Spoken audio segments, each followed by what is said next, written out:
பைபிள்ல அநேக சகோதரிகள் இருக்கிறார்கள்.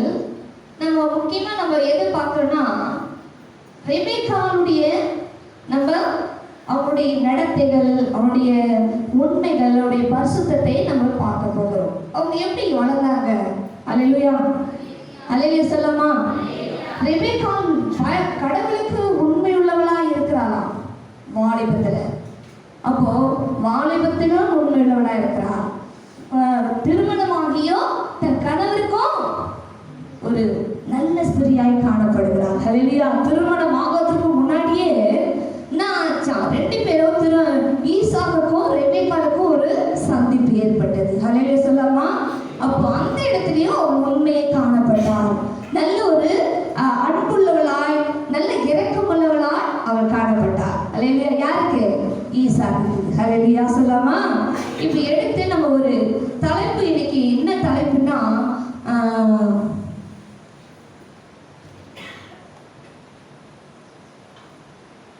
ஆசீர்வாதம். அல்லேலூயா சொல்லமா. அல்லேலூயா. கர்த்தருடைய ஆசீர்வாதம் ஒவ்வொரு சகோதரிகளுக்கு இருந்தாதான், அந்த ஆசீர்வாதத்தை இருந்தாதான் அவர் எல்லாவற்றிலும் ஆசீர்வதிக்கப்பட முடியும். கர்த்தர் ஆசீர்வாதத்தா, மனுஷன் ஆசீர்வாதத்தா ஒண்ணுமே நடக்காதுங்க. நீ நல்லா இருப்பப்பா, ஏற்ற நேரத்துக்கு நீ நல்லா இருப்பேன்னு நீங்க சொல்லலாம் மனுஷனுங்க. ஆனா அவங்க ஆசீர்வாதத்தை, அது உண்மை உள்ள ஒரு ஆசீர்வாதமாக இருக்காது. அல்லேலூயா சொல்லமா. எப்போ கர்த்தருடைய ஆசீர்வாதம் இருந்தால்தான் நாளுக்கு நாள் நாம் ஆசீர்வாதத்தை பெற்றுக்கொண்டு நாளுக்கு நாள் உயர்த்துகிற ஒரு ஆசீர்வாதமாக இருக்கும். அல்லேலூயா சொல்லமா. எடுத்து நம்ம இப்போ வாசிக்கலாம். ஆதியாகமம் 24 எடுத்துங்க. 60வது வசனத்தை நம்ம வாசிப்போமா?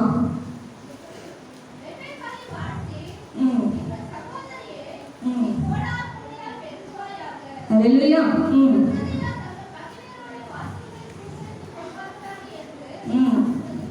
அல்லேலூயா சொல்லமா. அவங்க தகப்பனாரும் ஆசீர்வதிக்கிறாரு. அவங்க இருக்கிற எல்லா தேசத்தில் இருக்கிற அவங்க பக்கம் இருக்கிற ஜனங்களும் அவளை வாழ்த்துகிறார்கள். கூட கோடியாய் பெருகுவாயாக. அவன் எப்படி இருந்தான்னா, தெய்வத்துக்கு பயந்திருந்தால் முதல்ல, ரெண்டாவது பெற்றோருக்கு கீழ்ப்படிந்திருந்தானா, அவன் மூன்றாவது தன் உறவினர்களுக்கு எல்லாருக்குமே என்ன பண்றான்? கீழ்ப்படிந்திருந்தார். சில ஜனங்கள் நம்ம என்ன பண்ண மாட்டோம்? பெற்றோருக்கும் கீழ்ப்படிய மாட்டோம், உறவினருக்கும் கீழ்ப்படிய மாட்டோம், தெய்வத்துக்கும் கீழ்ப்படிய மாட்டோம். அப்போ சகோதரிகள் மாறணும். செவ்வாய்க்கிழமை நடக்கிற கூட்டத்துல நம்ம என்ன பண்ணிக்கணும்? வந்து ஆரம்பத்துல உட்காந்துடணும். நம்ம சூழ்நிலை வேற மாதிரிதான் இருக்குது. நம்ம வேலைக்கு போறோம், நம்ம நேரத்தை கடைப்பிடிக்க முடியலதான். ஆனா வீட்டுல இருந்தா நீங்க வந்து கர்த்தருடைய சமூகத்துல நீங்க காத்திருந்தானா உங்களுக்கு ஆசீர்வாதத்தை கர்த்தர் செய்வார். அல்லேலூயா சொல்லமா. அப்போ ரெபெக்காள் யாருக்கு கீழ்ப்படிந்திருந்தா? யாருக்கு பயந்திருந்தா? கர்த்தருக்கு பயந்திருந்தாள், பெற்றோருக்கு கீழ்ப்படிந்திருந்தாள். அப்போ அவ என்ன ஆசீர்வாதத்தோடு அவள் பெற்றுக்கொண்டாள்னா, ஒழுக்கத்தோடு இருந்ததுனால தான் அந்த ஆசீர்வாதம் அவளுக்கு கிடைச்சது. பசுத்தமா இருந்ததுனால தான் அந்த ஆசீர்வாதம் கிடைச்சது. உண்மை மொத்தமாய் பெற்றோருக்கு கீழ்ப்படிந்து இருந்ததுனால தான் அந்த ஆசீர்வாதம். என்ன ஆசீர்வாதம் அவருக்கு பெற்றுக்கொண்டார் உங்களுக்கு தெரியுமா? யாருமே தெரியுமா? அவள் ஆசீர்வாதத்தை பெற்றுக்கொண்டார். திருமணமாகி அவருக்கு 2 குமாரர்கள் கர்த்தர் கொடுத்தாரு. அப்போ இந்த 2 குமாரர்கள் என்ன பண்ணாங்க? யாக்கோபு மூலமாய் 12 கோத்திரத்தை கர்த்தர் என்ன பண்ணாரு? கொடுத்து அவர்களை ஆசீர்வதித்தார். அல்லேலூயா சொல்லலாம். அல்லேலூயா. அப்போ தேவனாகிய கர்த்தர் நம்மளுக்கும் ஆசீர்வாதம் வரணும். என் குடும்பத்துல சாபம் தாங்க, என் குடும்பத்துல வறுமை, என் குடும்பத்துல போராட்டம், என் குடும்பத்துல சண்டை, நம்ம எவ்வளோ நம்ம பார்த்துருக்கலாம். ஆனா கர்த்தர் யாக்கோபுடைய வம்சத்தை எப்படி விருத்திக்க செய்தாரோ, எப்படி ஒரு ஆசீர்வாதத்தை ரெபெக்காள் மூலமாய் ஆசீர்வதித்தாரோ, அதே போலதான் நம்முடைய வாழ்க்கையும் ஆசீர்வதிக்க வேண்டும் என்றால் நம் கர்த்தருடைய பயத்தோடு இருக்க வேண்டும். கர்த்தருக்கு பயந்து நடக்கிறவர்களா நம்ம இருக்க வேண்டும். யாராவது அவங்க பயப்படல. எவ்வளோ பிள்ளைங்க பயந்து நடக்காது இருக்கிறாங்க, சுய போக்குல போய் கொண்டிருக்கிறாங்க, அவங்க இஷ்டம் போல செல்ல நோண்டி கொண்டிருக்கிறாங்க. ஆனா கர்த்தருக்கு விரோதமாய் யார் அதை செய்கிறார்களோ கர்த்தர் என்ன பண்ண மாட்டாரு? ஆசீர்வதிக்க மாட்டாரு, விட்டுருவாரு. செய்யறியா? நீ இந்த பாவத்தை செய்யறியா? நீ ஆண்டவருக்கு விரோதமா எழுப்பிக்கிறியா? அப்படியே ஓரம் கட்டுவாரு. ஆனா யாரை ஆசீர்வதித்தாருன்னா, போடா போடியாய் பெருகுவாயாக. எவ்வளவு பெரிய ஒரு வார்த்தை பாருங்க. யாருமே அதை சொல்ல முடியாது. தாய் தகப்பன் கூட சொல்ல முடியாது. நீ ஆசீர்வாதமா கொஞ்ச நாள் நல்லா பேசுறாங்க, தாய் தகப்பன் விரோதமா நம்ம எழுப்பணும்னா நீ நாசமா போயிடுவ, நீ இல்லாம போயிடுவ, நீ உருப்பட மாட்டே, இப்படிதான் தாய் தகப்பன் என்ன பண்ணுவாங்க, நம்மளுக்கு சொல்லுவாங்க. ஆனா கர்த்தர் அப்படி சொல்லலைங்க. அவர் கூட கொடியாய் பெருகுவாயாக. உங்க சந்ததி முழுவதும் கர்த்தர் உயர்த்திக்கினே இருக்க போறார். யாருடைய சந்ததிய? ரெபெக்காளுடைய சந்ததியை. அப்போ கர்த்தருக்கு பயந்து நடந்தா, பெற்றோருக்கு கீழ்ப்படிந்தார். இரண்டாவது, மூன்றாவது, எல்லா உறவினர்கள் மத்தியில ஒரு நல்ல பேர் எடுத்தார். ஹல்லேலூயா சொல்லலாமா? சரி, அடுத்தது நம்ம ஒருத்தரை பத்தி பார்ப்போம்.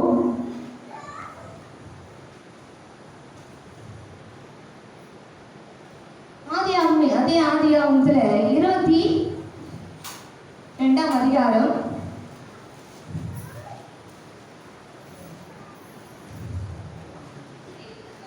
22:17 படிங்க.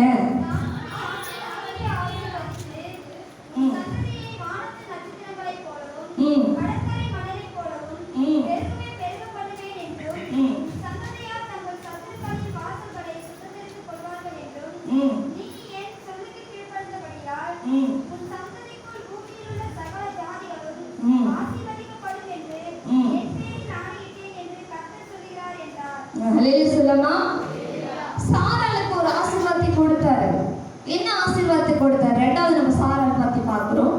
இப்போ முதலாவது ரெபெக்காளை பத்தி பார்த்தோம், ரெண்டாவது நம்ம சாராள் பத்தி பார்க்க போகிறோம். சாராள் ஆபிரகாமுக்கு கீழ்ப்படிந்திருந்தால், ஆபிரகாம் தன்னை என்ன பண்றாரு? ஆபிரகாம் எப்படி கூப்பிடுறாரு? ஆண்டவன் மாதிரியே கூப்பிடுறார். அப்படிதானே? கணவருக்கு கீழ்ப்படுத்தா. அப்படிதானே? யார் இந்த உலகத்துல ஆண்டவன் மாதிரி சொல்றாங்க? என்னோட சேர்த்தா சொல்றேன், சொல்றது கிடையாது. அப்போ அவ என்ன பண்ணா? சாராள் எவ்வளவு ஒரு அருமையான ஒரு சகோதரிங்க. அவ்வளவு நிறைய ஒரு யாருமே இருக்க முடியாது. கர்த்தருக்கு பிரியமுள்ளவள், கர்த்தருக்கு உண்மையுள்ளவள், தன் கணவருக்கு கீழ்ப்படிந்து நடக்கிறவள். அல்லேலூயா. இப்போ சாராளுடைய எல்லாவற்றையும் அவன் நடத்தி அவன் கணவர் பார்க்கிறாருங்க. அல்லேலூயா சொல்லாமா? நம்ம நடத்தில யார் பார்க்கணும்? ஃபர்ஸ்ட் கடவுள் பார்க்கணும், ரெண்டாவது எங்க கணவர் பார்க்கணும். அப்படிதானே? நிறைய பேர் ஐயோ நீலாம் நேரத்தோட வேற என்ன கட்டியிருந்த கூட நல்லா இருக்குன்னு சொல்லுவாங்க. அப்படித்தானே நம்ம கணவர் சொல்லுவாங்க. ஒருத்தர் உன்னை போய் நான் கட்டின வந்த பாரு, எனக்கு விரோதமாவே இருக்கிற பாரு, என்னை சாவடிக்கிற பாரு அப்படின்னு. ஆனா கர்த்தர் அவளை என்ன பண்றாரு? ஆண்டவர் மாதிரியே கூப்பிட்ட உடனே சாராள் அவன் கணவர் அவ்வளவு ஒரு அன்பா நேசித்தான். ஹல்லேலூயா சொல்லாமா? ஹல்லேலூயா. நேசிக்கிறவன் யாருன்னா நம்ம விசுவாசத்தின் தகப்பன் யாரு? ஆபிரகாம். மனைவியை பயங்கரமா நேசித்தவர். அப்படிதானே? சரி, அவன் எப்படி இருந்தாலும் அழகும் சௌந்தரியம் உள்ளவளா இருந்தாள். யாரு? சாராள். அவன் ஒரு ராஜா ஆசைப்பட்டு அவன் ஆபிரகாம் திருமணம் ஆகல சொல்லி என்ன பண்ணிட்டாங்க? அவரை கொண்டு வர, நான் வந்து திருமணம் பண்ணிக்க போகிறேன், எனக்கு வேணும் அவர் சொல்லி என்ன பண்ணாரு? ஒரு ராஜா என்ன பண்ணாரு? அவரை கூப்பிட்டாரு. ஆனாலும் அந்த ராஜா இடத்திலே இருந்து ஆண்டவனுடைய பிள்ளைகள் ராஜாக்கு தெரியப்பட்டு அந்த அவளையே அவன் கணவரோடு அனுப்பி வச்சாரு. யாரு? சாராள. அப்போ உண்மை உத்தமா இருந்ததுனால தான் எவ்வளவு உபத்திரம் வந்தா கூட அந்த இடத்துல இருந்து அவள் காப்பாற்றப்பட்டாள். அந்த அதிகாரி கண்ணில் இருந்து, இந்த ராஜா கண்ணில் இருந்து அவர் என்ன பண்ணாரு? கர்த்தரு அவர் காப்பாற்றப்பட்டார். அப்படிதானே? அப்போ நாமும் கர்த்தரிடத்தில் கீழ்ப்படிந்து நம்ம கணவருக்கு உண்மையுள்ளவளா இருந்தா எவ்வளவு உபத்திரம் வந்தாலும், எவ்வளவு நம்மளை விரோதமாக எழுப்பினாலும், எவன் எழுப்பினாலும் கர்த்தர் நம்மளை விடுகிற தெய்வம் அல்ல. அல்லேலூயா சொல்லாமா? கரங்களை தட்டி சொல்லாமா? நம்ம ஒவ்வொரு நாளும் கர்த்தர் சமூகத்துல காத்திருக்கும் போது, கணவருக்கு உண்மையா இருக்கும் போது, மனுஷனிடத்துல பசுத்தத்தை காண்பிக்கும் போது கர்த்தர் நம்ம நாளுக்கு நாள் உயர்த்துகிற தெய்வனா இருக்கிறார். அல்லேலூயா. அப்படியேதான் ஆண்டவர் என்ன பண்ணாரு? சாராளை உயர்த்தினார். எப்படி உயர்த்தினாரு? அவளுக்கு என்ன இல்லை? குழந்தை இல்லைங்க. நம்ம நினைக்கலாம், எனக்கு குழந்தை இல்லையே, நான் எங்கடா போய் செத்து போயிடலாம், அப்படின்னு நம்ம நினைக்கலாம். மனுஷன் உலக பிரகாரம் மனுஷன் அப்படிதான் நினைப்பான். ஆனா அவன் என்ன பண்ணல, கணவரா கூடவே தான் இருந்தான். ஹல்லேலூயா சொல்லலாமா? ஆனா கர்த்தர் என்ன பண்ணாரு, ஆபிரகாம் மூலமா பேசி சந்ததி வானத்து நட்சத்திரங்களை போலவும் கடல் மணலை போலவும் சந்ததி என்ன பண்ண போறேன், பெருக பண்ண போறேன், ஆசீர்வதிக்க போறேன்னு சொல்றாரு. அப்போ கூடவே கர்த்தருடைய கண்ணுல அவளுக்கு தயவு கிடைச்சது. கர்த்தருடைய கண்ணுல அவளுக்கு தயவு கிருபை கிடைச்சதுனாலதான் கர்த்தர் வயதான நேரத்துல கூட அவளுக்கு கர்ப்பத்தை உண்டாக்கி கர்த்தர் அவளுக்கு ஈசாக்கை கொடுத்தாருங்க. அல்லேலூயா. அப்போ எப்படிப்பட்ட ஒரு தெய்வம் பாருங்க நம்ம தெய்வம். உலக மனுஷன் எனக்கு குழந்தை இல்லைன்னா அதே நீ போய் நான் 2வது கல்யாணம் பண்ண போறேன்னு சொல்லுவாங்க. ஆனா அப்படி சொல்லலைங்க ஆபிரகாம். அப்பவும் நேசித்தான். வயதான நேரத்துல கூட அவன் என்ன மனைவிய விடலைங்க. அல்லேலூயா. எப்படி யார் இருந்தாங்க இது கூட தெளிவு ஆயிட்டாங்க. குழந்தை இல்லை, சந்ததி பெருகல, எனக்கு ஒரு குழந்தை எனக்கு வேணும், ஒண்ணுமே இல்லை, நம்ம வீடு வாசல் இல்லை கூட உலக மனுஷன் என்ன சொல்லுவான், இவ்வளவு போய் கட்டணும் அந்த மாதிரி எனக்கு உன் வம்சம் விருத்திக்கு ஆகல, வேற கல்யாணம் பண்ண போறேன், நீ போடி வெளியேறான். ஆனா கர்த்தர் அப்படியேப்பட்டவர் அல்லங்க. தெய்வம் உண்மையுள்ள நம்மளை பாசம் நம்மளோட இடத்துல அன்பு காட்டுகிற தெய்வம். சாரா இடத்துல எப்படி ஆபிரகாம் அன்பு காட்டினாரோ அதே போலதான் சிலர் இருக்கிறாங்க மனைவியான அன்போடு நடக்கிறாங்க. எவ்வளோ பேசினா கூட ஒரு என்ன பண்றாங்க, ஒரு சமாதானத்தோட அவங்கள எப்படி ஆர்டர் பண்ண அவங்களுக்கு தெரியும். ஆனா சில பேர் மனைவி நேசிக்காத விட்டுறாங்க, பிரிந்து போயிடுறாங்க, குடும்பமே சின்ன ஆயிடுது. ஆனா கர்த்தர் ஆபிரகாம் சாராளை ஆசீர்வதித்தார். எப்படி ஆசீர்வதித்தார்னா நல்ல ஏற்ற நேரத்துல கர்த்தர் என்ன பண்ணாரு, குழந்தையை தந்தார்.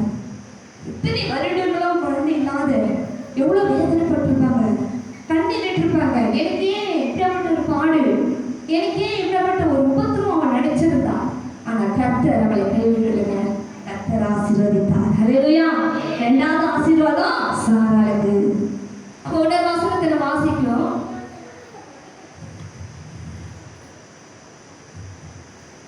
ஆதியாகமம் 28:14.